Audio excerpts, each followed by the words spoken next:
Welcome to Cheater Confessions. Let's get started with today's story. For a while, I told myself it was just a phase. People change, routines get dry, love quiets down. I didn't panic when Kelly stopped making coffee in the mornings. I didn't question it when we stopped texting during the day. I figured, we'd been married 5 years. Not every week's gonna feel like a honeymoon. But something was different this time. It wasn't a slump. It was emptiness. The first time I noticed the shift was at her cousin's birthday party. We were in the backyard, everyone talking and laughing. I reached for her hand under the table. She pulled it back like I was a stranger, not even a glance. Later that night, I asked, "Did I do something?" "No," she said, tossing off her earrings. "You're imagining things." I let it go. But over the next few weeks, she got colder. No more goodnight kisses, no more asking how my day was. She wasn't cruel, just vacant. Like I wasn't even in the room. I'd talk, and she'd scroll through her phone. I'd crack a joke, and she'd barely react. I felt like furniture. One night, I tried to hold her in bed. She flinched. "Don't," she whispered. "Not tonight." "Kelly, what's going on with us?" She sat up, pulled the blanket tighter. "You don't own me, Aaron. Just because we're married doesn't mean you get to expect things from me." Her words hit like a flat tire on the freeway. No warning, just everything slamming to a stop. "I'm not expecting anything. I'm just trying to figure out where we went."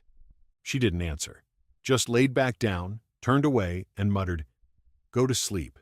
I didn't. I stared at the ceiling for hours, wondering when my wife had become someone I had to tiptoe around in my own house. We used to laugh in this bed, whisper dumb jokes until we fell asleep. Now it felt like a hostage negotiation just to get a full sentence out of her. But still, I thought, maybe it was burnout, stress, hormones, something fixable. I was wrong. Days turned into weeks, and Kelly's detachment only deepened.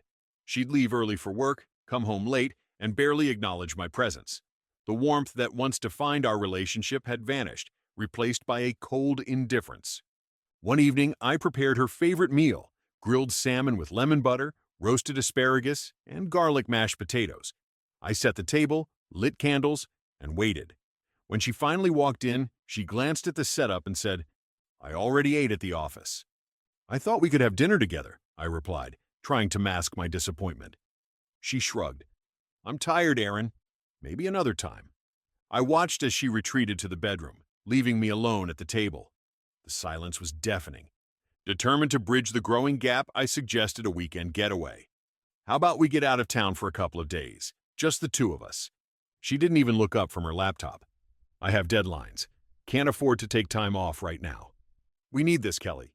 We need to reconnect." She sighed. "Aaron, not everything revolves around your needs." Her words stung, but I held back my frustration. I didn't want to push her further away. That night, lying in bed, staring at the ceiling, I couldn't ignore the growing chasm between us. The woman who once held my hand tightly now recoiled at my touch. The laughter we shared had been replaced by awkward silences. Then came the ring. She'd stopped wearing it. At first, I thought she forgot. But one morning while she was brushing her teeth, I noticed it again. Missing. "You left your ring on the nightstand again," I said quietly. She didn't even glance at me in the mirror. "I don't like how it feels on my hand anymore." It wasn't the ring, it was the commitment. Later that same night, I was lying in bed, pretending to sleep, when I heard her laugh from the kitchen. It was past midnight. She was on the phone, soft, clear, unguarded. I could only catch parts. "He still thinks we're just having a hard time." Pause. "No, I'm serious. He won't leave. He still thinks I'm fixable." Then she laughed, not a nervous giggle, a real laugh, open, cruel, like I was a joke that kept writing itself. I didn't move, didn't breathe, just let the clarity settle. The next morning I got up early, made coffee, didn't say a word. She barely looked up from her phone as I left for work. That laugh kept looping in my head all day. That's when I called Ryan, an old friend I hadn't seen in a while. He'd gone through a divorce the year before, messy but honest. I remembered how he'd carried himself through it, calm but clear-eyed. No drama, no delusion. We met that night, sat on the back patio of his place, just the two of us and a couple of beers. I told him everything. Kelly's withdrawal, her deflection, The night I heard her laugh in the kitchen like I was just some poor idiot clinging to something already dead. Ryan didn't interrupt. He just listened. Let me finish. Then he looked up and asked something that caught me off guard. If I thought Kelly was trying to push me into leaving, that maybe she didn't want to be the one to file, but she wanted out. Badly. And if she could provoke me into walking first, she'd get to play the victim. That idea lodged somewhere deep in me. I hadn't thought of Kelly as calculated. Cold, yes. Distant, absolutely. But manipulative? Still, something about the way she had laughed, so certain I wouldn't leave, made me realize how confident she was in her position. And that scared me more than anything else. The morning after I met with Ryan, something changed. Not in me, in her. Kelly was in the kitchen when I came downstairs, humming. She smiled when she saw me. "Morning," she said, cheerful, like she hadn't spent the last month acting like I was a ghost. I nodded. "Morning." She was wearing one of my hoodies, the navy one she used to steal when we first started dating. She poured me coffee without asking, placed it in front of me like this was a Hallmark breakfast scene. "You doing anything this weekend?" she asked too casually. "Not sure yet. I was thinking maybe we could drive up to Flagstaff. Remember that little cabin we rented 2 years ago? With the hot tub?" I stared at her for a moment. Her eyes were bright, expectant. "You canceled the last trip I planned." "I know," she said quickly. "Things have been off, but I think we should reset." Reset. Like this was a video game. I nodded slowly. "Maybe." She looked relieved, like she'd passed some unspoken test. But inside, I was locked in, focused, watching. Over the next few days, she kept the act going, made dinner, watched old shows with me on the couch, kissed me on the cheek before heading out, like none of the past few months had happened. But the cracks were still there. Her phone never left her side, face down, silent. Her laptop closed the second I walked into a room. Once, I came home early and saw her quickly delete something from the screen before slamming it shut. I didn't ask. I didn't push. I just observed. Then one night, folding laundry, she said, "You know, if we split, people might assume something happened." I glanced up. "Like what?" She folded a shirt slowly. "Like someone cheated. Or someone was unstable." She didn't look at me, just dropped the shirt in the basket and walked away. That's when I knew. She wasn't trying to save the marriage. She was rewriting the narrative. I didn't want to believe it. Even after everything, I hoped I was wrong. That maybe she was just scared of being alone, not plotting something. But the signs were piling up. She was too careful, too calculated. And that line about people assuming someone was unstable? That wasn't a throwaway comment. That was a test balloon. So I started digging. I didn't hack anything, just looked at what I could access. Her old email, still synced to the tablet she left in the guest room. Most of it was junk. Newsletters, coupon blasts, updates from a gym she hadn't been to in months. Then I saw a thread from a contact labeled Evan T. No subject line, nothing in the inbox. But the sent folder had 2 messages. The first was short, "Still thinking about last Saturday. I needed that. You have no idea." The second had a photo, her and a man, Evan, in a hotel mirror. She was wearing the necklace I gave her last anniversary. He was standing behind her, shirtless, holding her waist like it was nothing new. No caption. She didn't need one. I sat there, thumb frozen on the screen. Not angry, just locked in. Later, I found the other thread, the one with Miranda. Subject line, documentation. Message, keep notes, avoid confrontation. If he escalates, record everything. Don't initiate. There was a spreadsheet attached, timestamps, notes like Aaron raised his voice, and he seemed frustrated when I didn't respond. All phrased coldly, clinically. Half of it never happened. The rest was twisted. And then the voice memo. Kelly's voice, calm and exact. "He won't leave unless I push him hard. But if I can catch him snapping even once, that's enough. I just need him to yell. That's all I need on tape."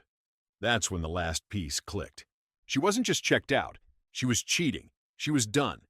But she didn't want to walk away quietly. She wanted to burn the bridge behind her and take credit for surviving the fire. She wanted to be the victim in a story she wrote.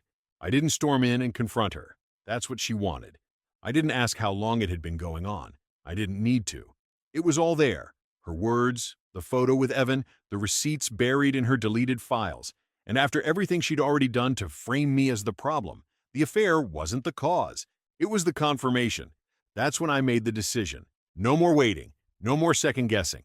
I printed everything I could, her fake logs, the emails to Miranda, the hotel photo, the receipts. I backed up the voice recordings separately.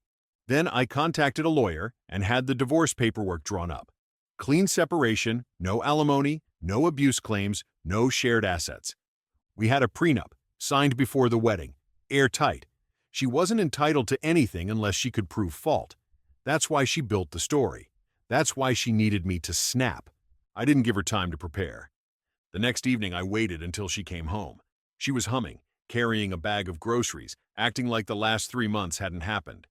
"I picked up that oat milk you like," she said, tossing her keys on the counter.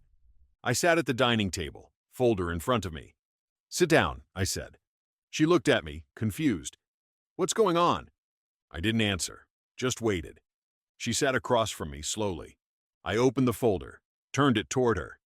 "You've been cheating on me. And while you were doing that, you were also fabricating a story in case I found out." Her eyes locked onto the photo. Then the spreadsheet, the email headers. Her face stayed flat, but I saw her pulse jump in her neck. "You were never distant because of stress," I said. "You were laying ground cover." She started to speak. I raised a hand. "I'm not yelling. I'm not storming out. I'm filing. It's already in motion. You can't. I can, and I will. You were right, Kelly. I didn't have the guts to leave before, but you gave them to me." She didn't respond, just sat there staring at the evidence she never thought I'd see. And that was enough. Kelly didn't cry. She didn't deny it. Didn't beg. Just stared at the stack of papers in front of her like someone watching the ground split beneath their feet. "You went through my stuff," she said finally, voice low. "I went through the mess you left," I said. "There's a difference." She leaned back, arms crossed. "So, this is it. This is the part where you face what you built. You can sign the divorce papers now." I tapped the second folder on the table. "Or we take this to court, and every file in that one becomes public record." She didn't say another word. I left her there with the folder and walked into the guest room. An hour later, I heard the front door click shut. No slam, no goodbye, just gone. When I walked back into the living room, the divorce papers were signed and sitting exactly where I left them. For the first time in months, I exhaled. The next morning, I sent copies of the voice memos, the fake documentation, and the photo of her with Evan to her parents, her sister, a few of our mutual friends. Nothing dramatic, no revenge rant, just the evidence, and one line. "This is why our marriage ended." I didn't need to say anything else. Some responded, most didn't. But the silence from her side told me enough. She hadn't expected me to fight back, at least not smart, not quietly, not surgically. After that, it was just me again. I cleared the closet, got rid of the pillows she liked, tossed the set of wine glasses we never used. I started running again, took a trip out of state, slept, ate, rebuilt. People still ask what happened sometimes. We had different definitions of commitment, I say. But here's what actually happened. I married someone who wanted out, but didn't want to look like the one who gave up. So she cheated behind my back, and while she was with someone else, she built a false narrative to make it look like I was the problem. Tried to turn me into the villain. Tried to bait me into an outburst, something she could point to, twist, and walk away from clean. All while she lined up her next chapter with him. But I never gave her that. She thought I'd break. Instead, I buried her plan under a stack of her own words and walked away, calm. That was the day I stopped surviving her and started reclaiming me. Thank you for watching.